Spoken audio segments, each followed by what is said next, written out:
तो राधे राधे फ्रेंड्स, हरिद्वार की गंगा जी का दर्शन करके और गंगा स्नान करके हम लोग निकल जाते हैं सीधा ऋषिकेश के लिए। और यहाँ पर सबसे पहले हम लोगों को करना है राम झूले का दर्शन। और ये है राम झूला जिसका हमने पहली बार दर्शन किया, और मैंने तो कभी सोचा भी नहीं था कि राम झूला ऐसा होगा। फिर उसके बाद हमने सीता झूला का दर्शन किया, और अब हम जाने वाले हैं लक्ष्मण झूला का दर्शन करने। कहा जाता है कि बहुत ही ज़्यादा सुंदर है लक्ष्मण झूला, तो अभी तक हमने देखा तो नहीं है, लेकिन अभी हम देखने जा रहे हैं। लेकिन हमने सोचा था कि छोटे छोटे झूले होंगे और पास पास में ही होंगे, लेकिन ऐसा कुछ नहीं था गाइस।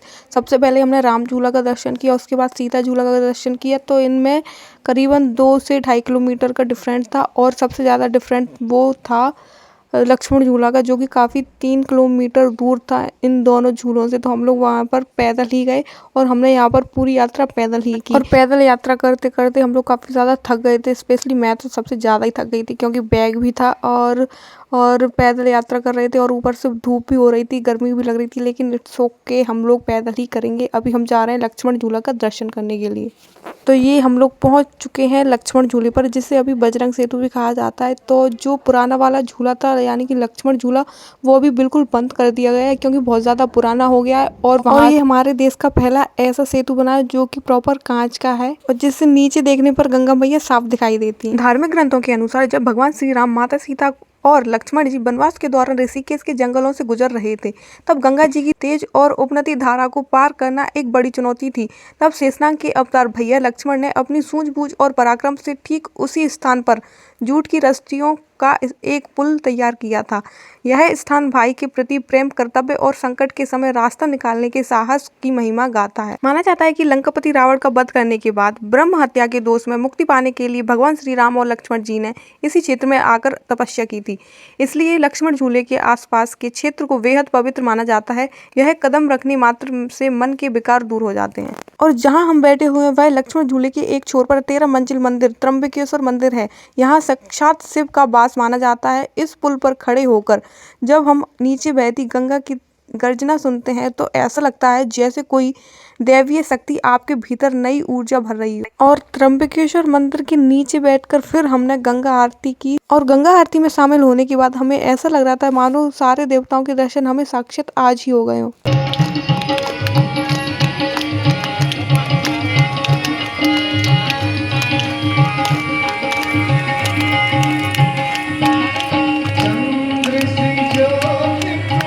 और गंगा आरती करने के बाद हम लोग ऋषिकेश में कोई होटल ढूंढते हैं जहाँ पर हम लोग आज रात के लिए ठहर सकें।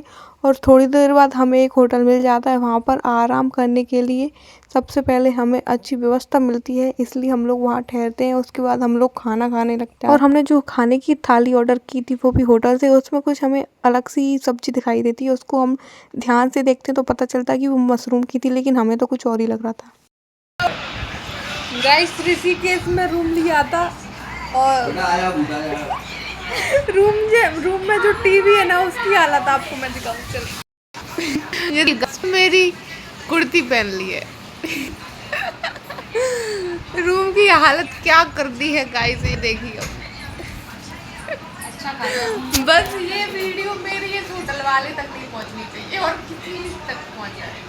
रात भर आराम करके सुबह होते ही हम लोग पहुंच जाते हैं त्रिवेणी संगम पर। यहाँ पर हम लोग स्नान करेंगे और पूरी थकावट हमारी मिट जाएगी, ऐसा हमारा सोचना है, और वैसा ही हमारे साथ हुआ। वैसे मुझे तैरना तो आता नहीं, लेकिन मैं जीजा जी के भरोसे जा रही हूँ नदी को उस साइड पार करने के लिए। वहाँ पर जाकर अपना थोड़ा सा पूजन करूँगी, लेकिन मुझे जीजा जी पर विश्वास नहीं था। वही हुआ गाइस, ये मेरे को बीच धार में छोड़ दिया इन्होंने, और मैं बह गई। और मेरे को काफ़ी ज़्यादा डर लग रहा था, क्योंकि मेरे तैरना तो आता ही नहीं है, लेकिन जैसे तैसे करके मुझे उधर उस पार पहुंचा दिया। और अभी हम त्रिवेणी संगम पर स्नान कर रहे हैं। मान्यता है कि इस स्थान पर भौतिक रूप से बहने वाली माँ गंगा के साथ अदृश्य रूप से यमुना और सरस्वती नदी आकर मिलती हैं। इस महासंगम की महिमा यह है कि यहाँ किया गया स्नान सीधे मोक्ष की ओर ले जाता है, पितरों का उद्धार और श्रद्धा की भूमि। ऐसी मान्यता है कि त्रिवेणी संगम पर आकर अपने पितरों का तर्पण या श्राद्ध करने से उनकी आत्मा को परम शांति मिलती है। भगवान कृष्ण के धाम आगमन के बाद उनके चरण चिन्ह भी इसी पावन भूमि पर पड़े थे, जिससे इसका महत्व और भी बढ़ जाता है। तो अब हम सब लोग आ चुके हैं मार्केट में, थोड़ा बहुत कुछ सामान खरीद ले, लेकिन यहाँ पर इतना ज़्यादा महंगा था ना कि हम लोग यहाँ से जो चीज़ खरीदेंगे उससे डबल हम ग्वालियर में ख़रीद सकते थे। और हमारी ट्रेन का भी टाइम हो रहा था तो हम लोग जल्दी जल्दी वहाँ से निकल आते हैं, क्योंकि 10 मिनट बाद हमारी ट्रेन थी और इस चक्कर में भी हमने कुछ नहीं ख़रीद पाया। तो चलते हैं सीधा ट्रेन में और फिर मिलते हैं आपको और दूसरे ब्लॉग में। जब तक कि आप सभी को राधे राधे, और चैनल को सब्सक्राइब करना मत भूलिएगा। धन्यवाद।